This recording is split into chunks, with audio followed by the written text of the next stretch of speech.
நம்ம இன்னைக்கு ரொம்ப ரொம்ப ஹெல்தியான சம்மர் கேரட் ஜூஸ் செய்யலாம். 2 கேரட் கிளீனா வாஷ் பண்ணி கட் பண்ணி வச்சிருக்கேன். ஸ்லேஸா கட் பண்ண கேரட் மிக்ஸி ஜார்ல சேர்த்துக்கலாம். 15 பாதாம் ஊற வச்சு தோல் எடுத்துருக்கேன், அது சேர்த்துக்கலாம்.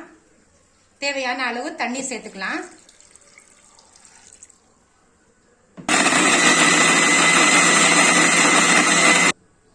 கேரட் நல்லா நைஸா அரைச்சிக்கிட்டோம்.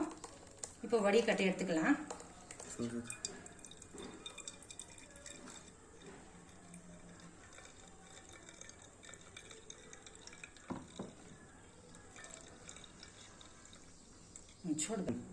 இந்த கேரட் அரைச்ச இது எல்லாம் நான் வேஸ்ட் பண்ண மாட்டேன். வீட்டுக்கிட்டே செடி இருக்கு, அதுக்கு போட்டுறேன். இது எல்லாம் பாதாம் பிசின் 1 ஸ்பூன் சேர்த்துக்கலாம். சப்ஜா விதை ஃபர்ஸ்ட் போட்டது 1 ஸ்பூன், சப்ஜா விதை 1 ஸ்பூன் சேர்த்துக்கிட்டோம். இப்போ பாதாம் பிசின் 1 ஸ்பூன் சேர்த்துக்கலாம். இப்போ ஹனி 1 ஸ்பூன் சேர்த்துக்கலாம்.